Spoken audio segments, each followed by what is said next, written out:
What's that light?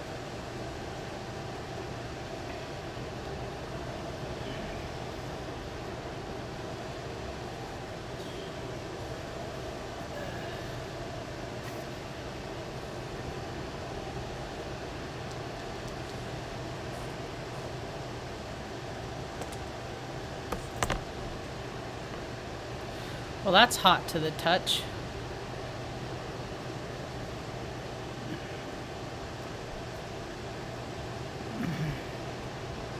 I should have pre-recorded it, now that I think about it. Hi, welcome to my tube. My name's Marge. I'm a Heyoka empath. I just like having these little talks on the way I feel about things. Today's a pretty okay day so far. I mean, it's mostly over. We went out to the park for a couple hours this morning. It's Mom's new favorite thing to do. I freaking love it. She really likes being outside and in the fresh air and around people and talking and socializing, and it's really, really good for her. That was why it was so important. I wanted to get closer to my brother in Sacramento so she could hang out with her granddaughter and stuff, but not everybody has a close-knit family, so it didn't work out. Here we are, enjoying the pretty days and the sperm whale clouds in northern New Mexico.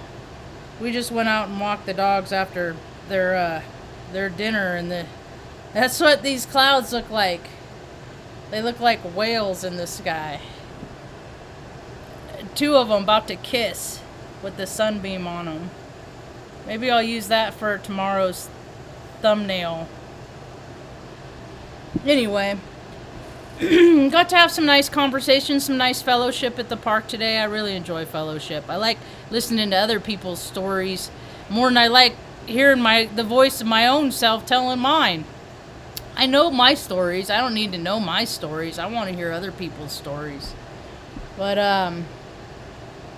I did come up with a cool analogy today that I want to share with folks, since everybody's becoming so empathetic. The whole world's turning into empath, right? Isn't that what's happening? Everybody, their hearts are opening up, their hearts are softening and opening up to their, recognize that we're all connected and love thy neighbor and all that foofy la la stuff. Isn't that what's happening, right? Yeah, right, that's what's happening. So I called the talk today, what did I call it? High striker. High striker is that strongman game at the carnival where the person has a big old hammer and then they swing it, and then the little disc goes up, and the goal is to try and hit the bell at the top. I came up with this analogy today trying to explain to people what traumatic events, like early childhood traumatic events and stuff like that.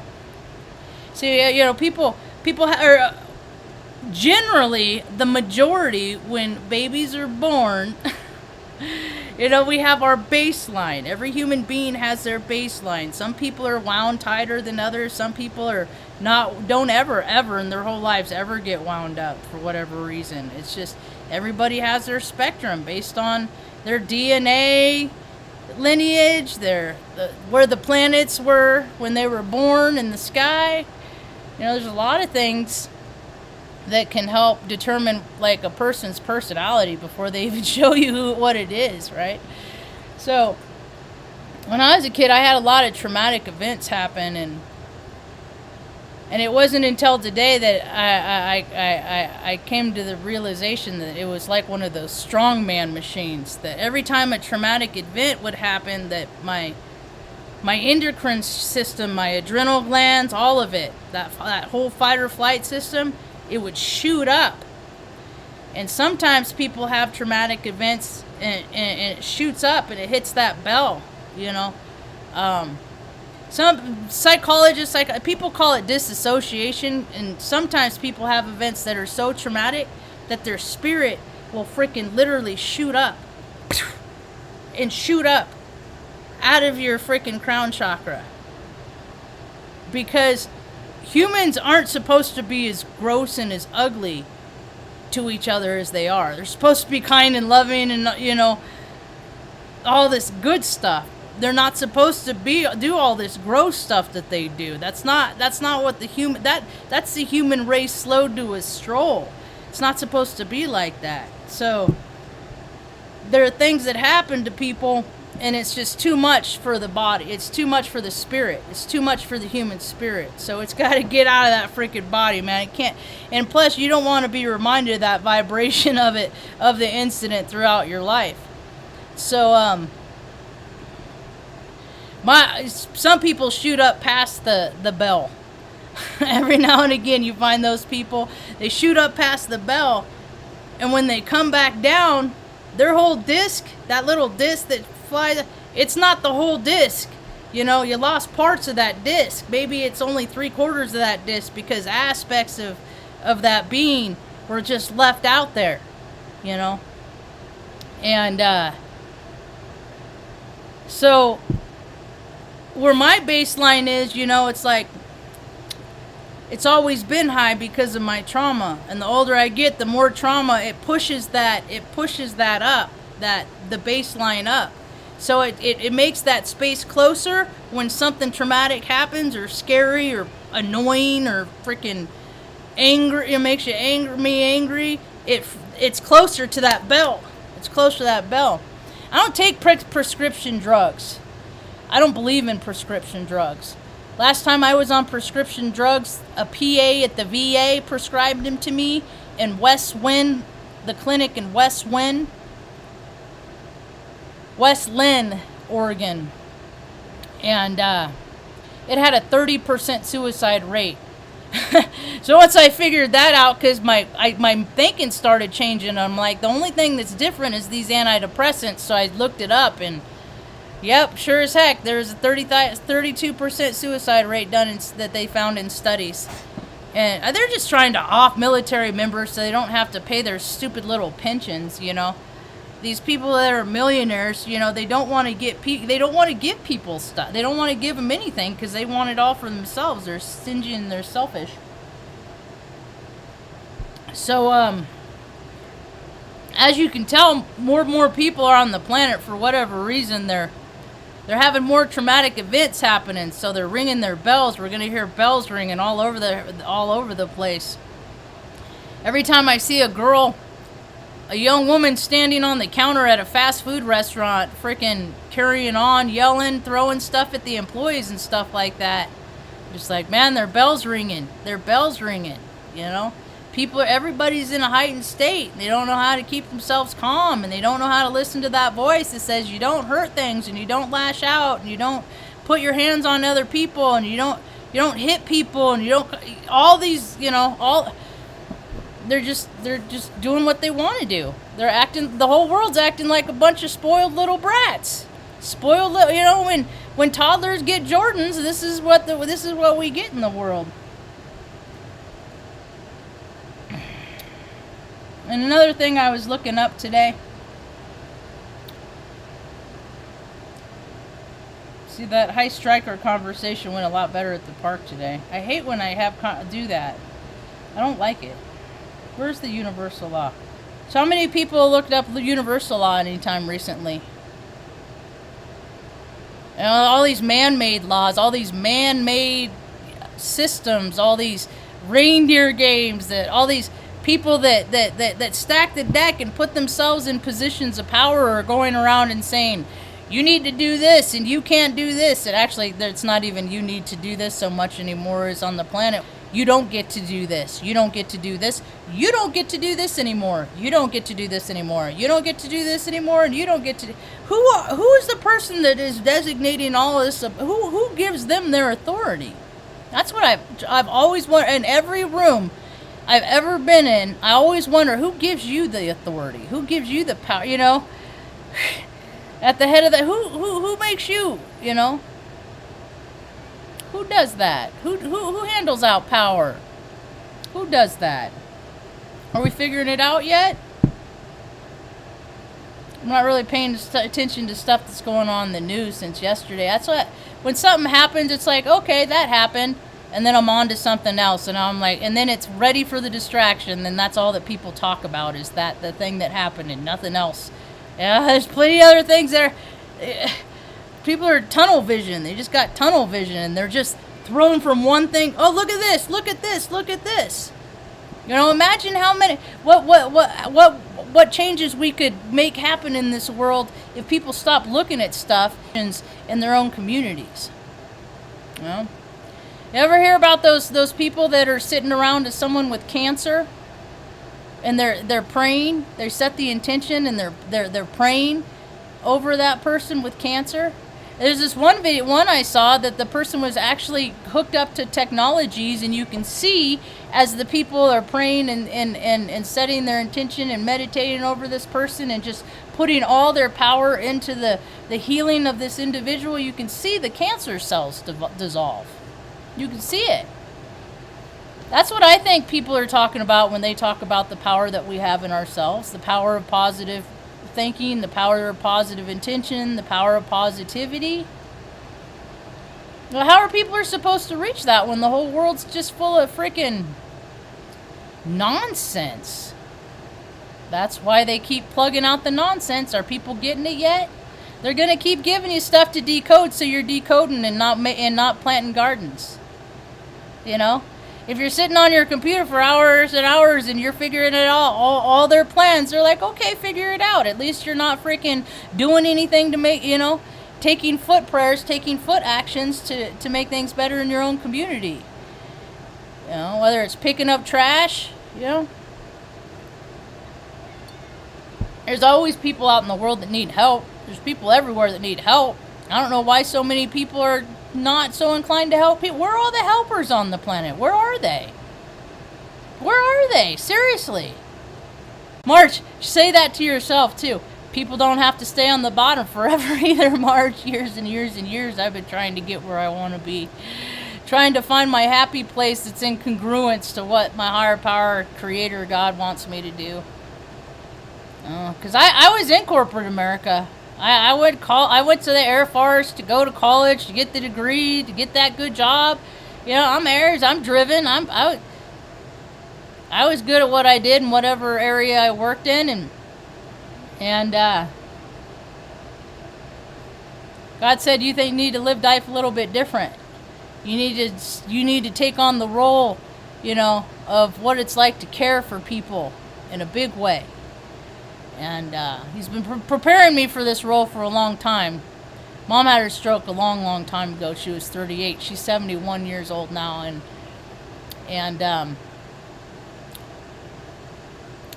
I've been making sure that she's taken care of. As a matter of fact, when we're done with this talk, we're gonna soak feet for the last 5-6 years and stuff, you know, and people that have always been taken care of. And I wasn't even one of those. I wasn't somebody that was taken care of. I wasn't one of those that was, you know, coddled and, you know, Marge, what do you want for your Marge, what do you want your birthday party themed? I never got that stuff. You know, I look around all these people that are so ill-adjusted. They're so incapable of just handling freaking, you know, basic disappointments in life because they never had any. They never had any. If you would have had more, maybe if more people had a little bit more traumatic events in life, they'd be a little bit more empathetic. Instead of just everybody going around talking about how empathetic they are, you know. Unless it's something that they don't want to do, then they just accuse the person that they don't want to give empathy to as being a narcissist. Everybody's a narcissist. I'm like, dude, you know, I don't go around talking. There's a couple people that are like, because I read a textbook, and I'm like, okay, textbook. I'm like, well, they do that, and that they fit all the criteria, but ordinarily, I don't go around just like, this person's a narcissist, right? Because people recognize in other people things that they don't like about themselves, and that, you know, I got a lot of character defects. There's a lot of things about my personality that I would like to change and be that best version of myself, you know. But being a narcissist is not one of them. Nobody I've ever met can ever accuse me of freaking giving a shit about myself more than anybody else on the planet.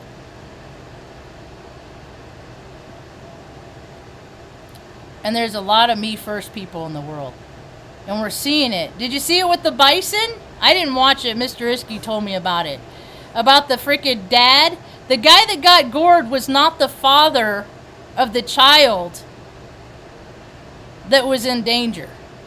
The father ran like a little bitch, and he has to live with them like he has to live with himself for the rest of life because the whole world knows dad's a coward. See, all these people are cowards, you know. Mostly, I'm a coward. People are cowards. People are afraid. It's just that every night when stuff happens, you know, their brave kicks in. Well, I go through life, you know, when I was a kid, I was afraid of everything. I was afraid of volcanoes. I was afraid of tidal waves. I was afraid of, oh my gosh, all the natural disasters. I just thought everything was going to take us out, you know? Fires. Even though nowadays those are less natural disastery, those are more man-made than anything. That's how they manage their fires these days. They just let it burn. Then we'll clean it up afterwards. You know, they don't even do rain dances in New Mexico. I'm like, you got Native Americans all over the place. Where's everybody out doing their powwow rain dances? I was doing rain dances to get the fires to stop. They're too busy freaking hanging out in their casinos, I guess. Anyway. So. People are going to get their chance. They're going to get the chance to live all of the experiences that they could possibly have, and if you don't live them, and that's the bad ones too, that's all the nasty the ones that just stick with you, not just the good ones, you know, of all the freaking summers that you got to spend, you know, skiing in Vail with the and all, you know, and going to Italy and going here and going there and going there, all that self-serving stuff. Now, that just makes people happy. That just puts people in a happy mood.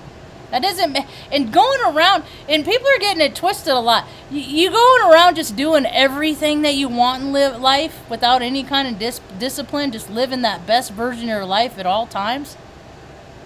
That's not living a higher purpose. That's living a selfish purpose. People are getting a lot of stuff really mixed up. But that's all right. I used to get this stuff mixed up too. And my path is different. My path is different than your path is different than your neighbor's path. Than it's different than the person, you know, on the opposite side of the world from you. Although I think the opposite side of the world from us is the ocean. I'm not sure. So, everybody will get their chance. I'm ready to experience the good stuff. I'm ready for the happy, joyful stuff, man. I'm tired of freaking the struggle and the freaking trudging and the hard stuff. I'm tired of it. I'm ready for the good stuff. Mom's ready for it too. She deserves it. She deserves to live out the rest of her days, not having to watch me stressed out all the time about one thing or another. And I do pretty good as far as my meditation and stuff like that. And I don't drink, and I don't, you know, the only medicine I ever do is flour. And that isn't even like all the time right now because it's not the energy for it. Today, mostly things are good, and that counts for something, eh, Ma? How are you doing today, Ma? You ready to soak your feet? Huh? Yeah. You don't like doing, but you're always happy that you've done it. Universal laws, the law of divine oneness. Everyone and everything is connected in the world we live in. Number 2, the law of energy or vibration. And then they don't have a number 3.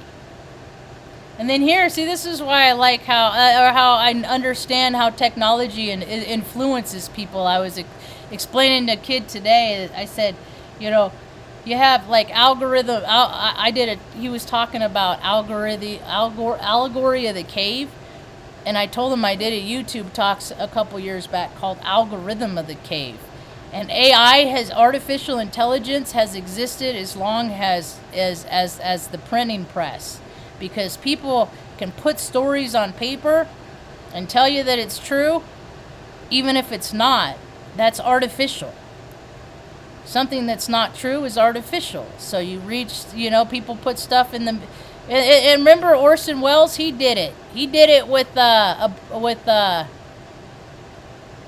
he just read a story on the radio about an alien invasion, and people believed it.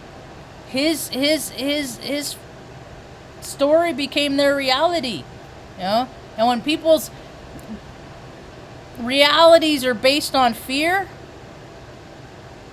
and we just watched it for 2 years, how many people did we see that were freaking afraid to death to die of a cold with the 99% recovery rate, unless of course you had secondary, you know, unless you had other health issues, and that put you into a more dangerous position.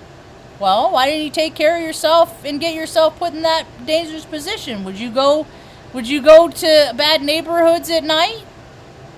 You know, where people get shot and killed and so would you go there at night and intentionally and hang out? No. To me, that's the same thing as people not caring about themselves and not taking care of themselves. And now, 2 years later, we've had two years for people to take care of themselves and get into better conditioning, and no, they went the way of the shot. And now people are afraid to die from that, so more and more people are going to die from being afraid than actually the ailments. It's a trip, man. Psychology is wild. What our minds tell our bodies to do, and then our bodies can comply.